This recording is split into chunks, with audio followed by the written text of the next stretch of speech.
Hello students, good morning to all of you. तो आज नया टॉपिक स्टार्ट करते हैं, fundamentals of AC.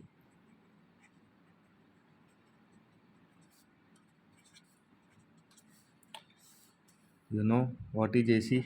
AC is alternating current and DC is direct current. So the first concept is why we have to switch towards AC. Initially we were all using DC current, but what are the specific reason for which we are moving towards alternating current? So first of all let us discuss, आप सबको ये पता होगा कि अपने घरों में कौन सी सप्लाई आती है? एसी सप्लाई आती है। हाउस होल्ड सप्लाई इज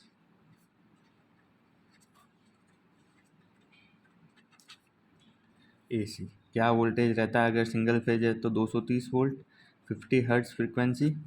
घरों में कनेक्शन सारे कैसे होते हैं? पैरेलल में होता है। पैरेलल में क्यों होते हैं? पैरेलल में करने का क्या रीज़न है अपने पास में?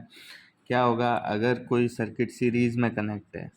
सपोज़ घर के अंदर अगर मैं सीरीज़ में कनेक्शन कर लेता हूँ, ये अगर घर का कनेक्शन मैंने सीरीज़ में कर रखा है, 230 वोल्ट है, 50 हर्ट्ज फ्रीक्वेंसी है, ये अपने पास में अलग अलग डिवाइसेज हैं। ठीक है, डिवाइस का कोई ना कोई रेजिस्टेंस होगा, जैसे ये R1, R2, R3 रेजिस्टेंसेज ले लेता हूँ मैं। अब सपोज़ अगर ये डिवाइस मेरी ख़राब हो गई, ये डिवाइस अगर ओपन हो गई, तो आगे करंट फ्लो होगी क्या? यहीं पे सर्किट ब्रेक हो गया तो आगे कोई करंट जाएगी ही नहीं, तो आगे वाली डिवाइसेस भी काम नहीं करेगी। सपोज़ अगर किसी एक रूम में कोई फॉल्ट आ गया और वहाँ का कनेक्शन टूट गया, तो आप आगे कहीं सप्लाई जाएगी क्या? बाकी कमरों में भी सप्लाई नहीं आएगी। पहला रीज़न ये। इसीलिए आप क्या करते हैं, घर में कनेक्शन पैरेलल में करते हैं, ताकि कहीं एक जगह पे कोई फॉल्ट हो तो उसका इफेक्ट दूसरे कमरे पे ना आए। ये आपका घर की वायरिंग का कनेक्शन होता है। ठीक है, ये 230 वोल्ट, ये 50 हर्ट्ज एसी सप्लाई। ठीक है, सिंगल फेज। तो यहाँ पे तीनों में क्या होगी? करंट इंडिविजुअल फ्लो होगी आपके पास में, जिसकी जैसी रिक्वायरमेंट है। अब ये रिक्वायरमेंट किस पे डिपेंड करेगी कि उसका लोड कितना है, क्या उसकी रेटिंग है, उस रेटिंग के हिसाब से उसका रेजिस्टेंस होगा, उस हिसाब से वो क्या करेगा? करंट ड्रॉ करेगा सर्किट में। ऐसा नहीं है कि हर में सब में सेम करंट फ्लो होगी। घर में जितनी डिवाइसेज हैं उन सब में सेम करंट तो नहीं फ्लो होती है। जिसकी जितनी रेटिंग होती है उस हिसाब से वो करंट ड्रॉ करता है। ठीक है, तो अब सपोज अगर R1 में कोई दिक्कत आ गई है, इस रूम की लाइट्स में कोई प्रॉब्लम आ गई, तो उसका इफेक्ट R2 और R3 पे नहीं आएगा। R2 और R3 में उसकी रिक्वायर्ड जो करंट है वो फ्लो होगी। क्लियर? तो ये पहला रीज़न। दूसरा रीज़न क्या हो सकता है? सीरीज में कनेक्शन आपने कर रखा है, इसके अक्रॉस वोल्टेज ड्रॉप V1, इसके अक्रॉस वोल्टेज ड्रॉप V2, इसके अक्रॉस वोल्टेज ड्रॉप V3। तो यहाँ आप जैसे जैसे आगे प्रोसीड होते जाएंगे आपके पास में वोल्टेज क्या होता जाएगा? कम होता जाएगा, क्योंकि यहाँ ड्रॉप होता गया, आगे बहुत कम मिला। तो घर में जो भी डिवाइसेज लगी हुई है उन सारी डिवाइसेस के लिए आपको वोल्टेज तो फिक्स चाहिए होता है ना, 230 वोल्ट, जो भी सिंगल फेज की डिवाइसेज हैं। ऐसा तो है नहीं कि 230 वोल्ट की डिवाइस 50 वोल्ट पे भी काम कर लेगी, ये तो पॉसिबल नहीं होगा। तो उसके लिए वोल्टेज क्या रहना चाहिए? कांस्टेंट रहना चाहिए। तो अगर आप पैरेलल में कनेक्शन करते हैं तो यहाँ पे हर एक के अक्रॉस कितना मिलेगा आपको? 230 वोल्ट। हर नोड के अक्रॉस 230 वोल्ट आपको मिल जाएगा। तो इसलिए आप क्या करते हैं, कनेक्शन किस में करते हैं? घर में पैरेलल में करते हैं। ये दो स्पेसिफाई रीज़न हो गए आपके पास घर में पैरेलल कनेक्शन करने के। अब एसी यूज़ करने का क्या रीज़न रहा अपने पास में? अल्टरनेटिंग करंट डीसी क्यों का यूज़ होना बंद हो गई? तो उस चीज़ को डिस्कस करते हैं। ठीक है, तो इसका पहला रीज़न तो ये है अपने पास में कि जो एसी है, एसी को कैन बी, एसी वो मत समझिएगा आप air conditioner, it is basically alternating current. So AC can be stepped up and stepped down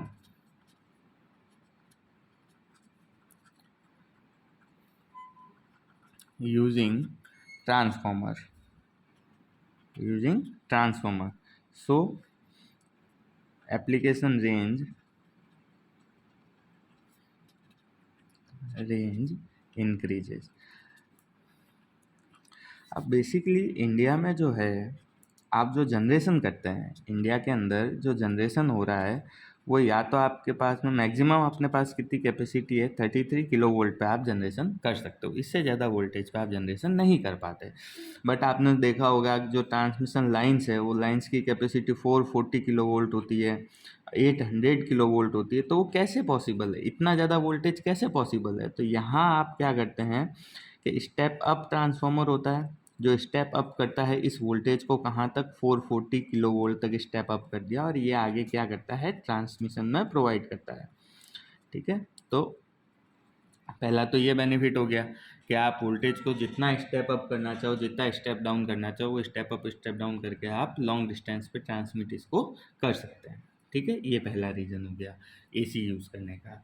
दूसरा रीज़न अपने पास में क्या हो सकता है कि जो एसी मोटर्स है, एसी मोटर्स आगे पढ़ेंगे अपन इसको। एसी मोटर्स कौन कौन सी हो गई आपके पास में, इंडक्शन मोटर हो गई। इंडक्शन मोटर मेनली आपके पास यूज़ होती है इंडस्ट्री में, होती है हाउस होल्ड होती है, जो अपने घर में पानी की मोटर होती है वो इंडक्शन मोटर ही है बेसिकली। तो 99% एप्लीकेशंस में आपके पास में क्या होती है, इंडक्शन मोटर यूज़ होती है। कुछ जगह पे आपके पास में सिंक्रोनस मोटर यूज़ करते हैं, बट जो इंडस्ट्रियल और हाउस होल्ड एप्लीकेशंस हैं उन सब में आपके पास इंडक्शन मोटर यूज़ होती है। तो एसी मोटर्स जो है are cheaper and easy to construct। तो एसी मोटर्स का कंस्ट्रक्शन है एज कंपेयर टू डीसी। तो एसी मोटर्स का जो कंस्ट्रक्शन है वो डीसी मोटर्स के कंपैरिजन में इजी भी है, और प्लस एसी मोटर्स डीसी के कंपैरिजन में कॉस्ट वाइज भी चीपर है। ठीक है, दूसरा रीजन ये हो गया अपने पास में। तीसरा रीजन क्या हो सकता है कि जो स्विच गियर होते हैं, स्विच गियर आपको नहीं आइडिया होगा। स्विच गियर बेसिकली क्या होते हैं कि लाइक सर्किट ब्रेकर हो गया, सर्किट ब्रेकर्स हो गया, या फिर वेरियस कॉन्टेक्टर्स हो गए। तो in case of AC, switch gear is easy to implement in AC as compared to DC switch gear. DC switch gear के कंपैरिजन में एसी स्विच गियर को इम्प्लीमेंट करना इजी है। That's why we are moving towards the AC. बहुत पहले DC use होता था, अब तो डीसी मोटर्स भी जनरली यूज़ नहीं होती और डीसी जनरेटर्स भी जनरली यूज़ नहीं होता है। ठीक है, तो ये स्पेसिफाई रीज़न है अपने पास में जिस वजह से अपन ने क्या किया है कि एसी की तरफ मूव हुआ है। पहला रीज़न अपने को पता चल गया क्या होगा, स्टेप अप स्टेप डाउन करना इजी है, क्योंकि एसी के अंदर आपके पास में ट्रांसफार्मर अवेलेबल है, तो आप उसको कम जनरेट करके भी हाई वोल्टेज लेवल पे आप उसको ट्रांसमिट कर सकते हैं। दूसरा, एसी मोटर्स ही सब जगह यूज़ हो रही है, तो वो कॉस्ट वाइज भी ईजी है, चीपर है, और उनका कंस्ट्रक्शन क्या है, ईजी रहता है। That's why we are using AC motors. और third point is switch gear which are using in case of AC are easy to implement as compared to DC switch gear, and AC switch gear are easily available in the market. That's why we are moving towards AC, alternating current। अब उसको represent करने का क्या तरीका हो सकता है अपने पास में, वो देखते हैं कि एसी को आप रिप्रेजेंट कैसे करते हैं। सपोज एक वोल्टेज को रिप्रेजेंट कर रहा हूँ मैं, V equal to v m sine omega t. ठीक है, अब यहाँ पे V आपके पास में क्या हो गया, इंस्टेंटेनियस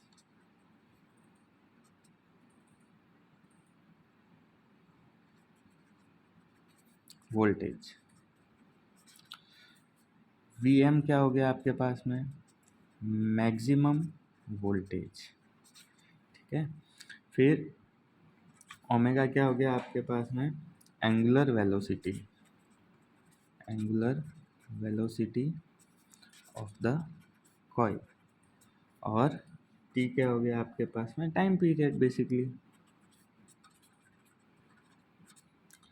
ठीक है, ये चार बेसिक टर्म्स है, और ये आपके पास में fundamental equation for alternating voltage और अल्टरनेटिंग करंट। अल्टरनेटिंग वोल्टेज और करंट जो है वो आपके पास में इस पैटर्न में चलता है। ठीक है, ये 0 हो गया, ये पाई हो गया, और ये 2 पाई हो गया। तो यहाँ पे अगर मैं ये पॉइंट देखता हूँ तो जैसे सपोज अगर मैं वोल्टेज के लिए बात कर रहा हूँ तो ये वाला पॉइंट मेरे पास में प्लस वी एम आ जाएगा, ये वाला पॉइंट प्लस वी मैक्सिमम, और ये वाला पॉइंट मेरे पास में क्या आ जाएगा, minus v maximum. Clear? And all these values are instantaneous values. अलग अलग इंस्टेंट पे जैसे जैसे आप इसमें क्या करते जाएंगे, एंगल की वैल्यू चेंज करते जाएंगे। जैसे इस पॉइंट पे बात करूंगा तो वोल्टेज अलग होगा, इस पॉइंट पे बात करूंगा तो वोल्टेज अलग होगा। 0 डिग्री पे बात कर रहा हूँ तो 0 पे वोल्टेज अलग है और पाई पे वोल्टेज 0 है। इस तरह से बात कर सकते हैं अपन कि हर एक इंस्टेंट पे क्या हो रहा है, जैसे जैसे टाइम आगे प्रोसीड हो रहा है एंगल की वैल्यू चेंज हो रही है आपके पास में। यहाँ पे ओमेगा टी की वैल्यू चेंज करेंगे आप, ओमेगा टी की वैल्यू चेंज होते ही साइन के साथ में जो एंगल है वो चेंज होते ही क्या होगा, साइन की वैल्यू चेंज हो जाएगी। तो we will be different for each and every instance. That's why V is considered as instantaneous value, Vm is called as maximum value, and omega is angular velocity of the coil. I will discuss this point when we will read the generation of AC. अब अगर आपके पास में resistive circuit है तो उस case में current भी क्या होगी, वोल्टेज के सेम फेज में रहती है।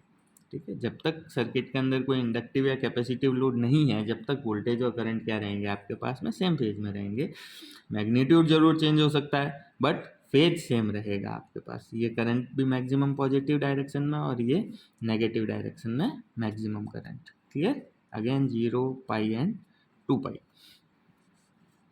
क्लियर? दोनों का फेज सेम है। देखें आप, 0 से स्टार्ट हो रही है, 0 से स्टार्ट हो रही है, पाई पे वापस 0 हो रही है, 2 पाई पे वापस 0 हो रही है, तो वोल्टेज और करंट का फेज सेम है। तो अगर इसी तरह से आपको करंट की इक्वेशन लिखनी है तो आई इक्वल टू क्या हो जाएगा मेरे पास में, I am sine omega T. ये करंट की इक्वेशन। यहाँ पे भी सेम है, आई इंस्टेंटेनियस वैल्यू है, आई एम आपके पास में करंट की मैक्सिमम वैल्यू है, और sign omega T, omega angular velocity हो गई, टी आपके पास में टाइम पीरियड हो गया। क्लियर? तो इस तरह से आप इसको दिखा सकते हैं। तो अब ये जिस पॉइंट पे मैक्सिमम हो रहा है वो पॉइंट आपके पास क्या हो गया, पाई/2 हो गया। क्लियर? 90 डिग्री। देखो साइन के अंदर 90 रखूंगा तो साइन की वैल्यू मैक्सिमम 1 होती है ना, तो यहाँ पे ओमेगा टी की वैल्यू अगर 90 डिग्री है मेरे पास में, तो ये आपके पास कितना हो जाएगा, इस वैल्यू पे 1 हो जाएगा। तो ये v इक्वल टू क्या आ जाएगा मेरे पास में, वी एम। देखिए आई के लिए बात करके देखते हैं। When omega t equal to 0, तो यहाँ पे 0 रखते ही साइन 0, तो I will be equal to 0। When omega t equal to pi, ये वाला पॉइंट पाई/2, तो यहाँ पे वैल्यू रखूंगा ओमेगा टी पाई/2, तो साइन 90 डिग्री की वैल्यू क्या होती है, 1, तो I will be equal to maximum I M when omega t equal to pi. तो यहाँ पाई रखते ही साइन 180 डिग्री वापस 0 हो गया आपके पास में, तो आई इक्वल टू अगेन 0। इस तरह से आप क्या कर सकते हैं, अगेन यहाँ पे when omega t equal to 3 पाई/2, कितना होगा 3 पाई/2,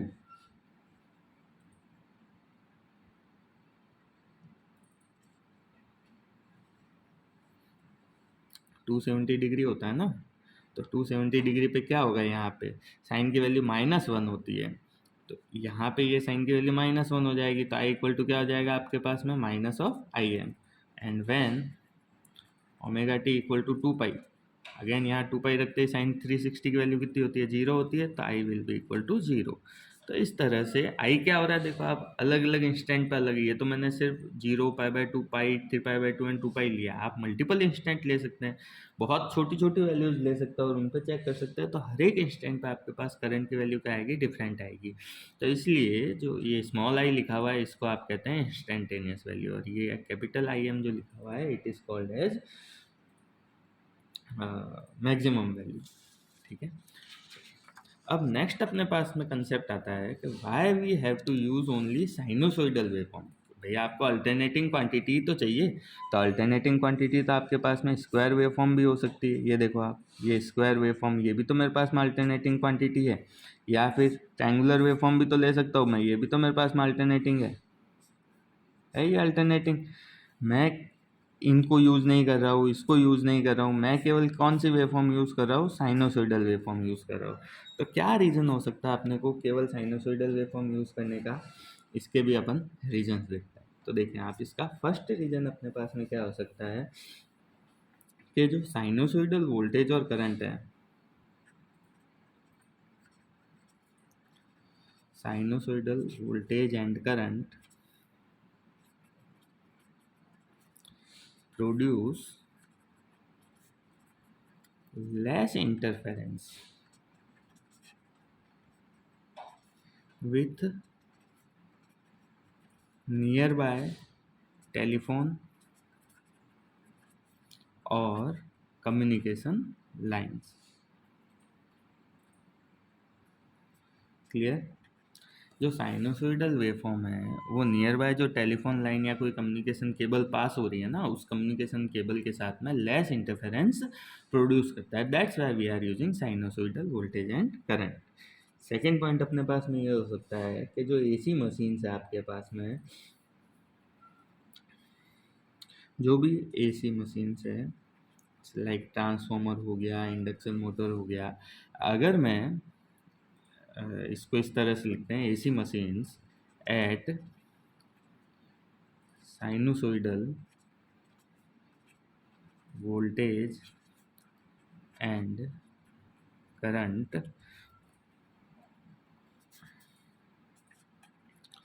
produces least iron and copper losses.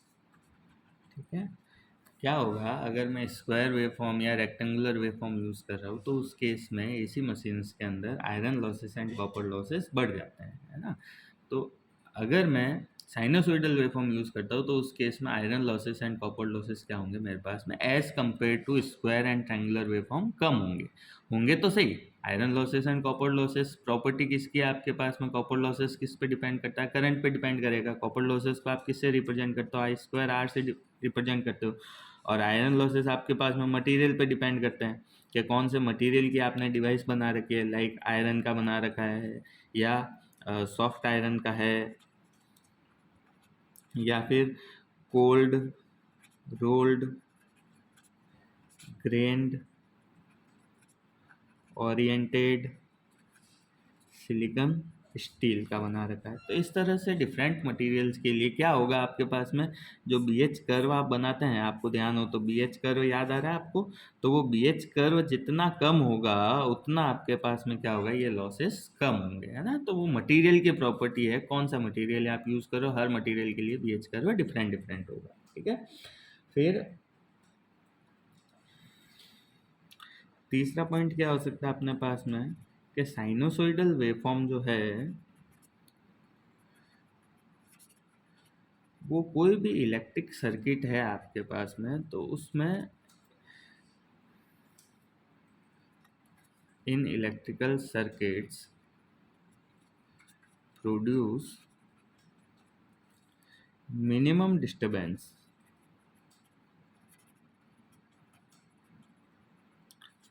तो इन तीन पॉइंट्स की वजह से, इन तीन प्रॉपर्टीज़ की वजह से हम क्या करते हैं, साइनोसॉइडल वेवफॉर्म को यूज़ करते हैं एज़ कम्पेयर टू स्क्वायर और ट्रायंगुलर वेवफॉर्म.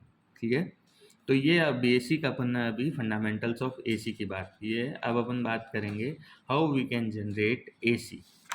ये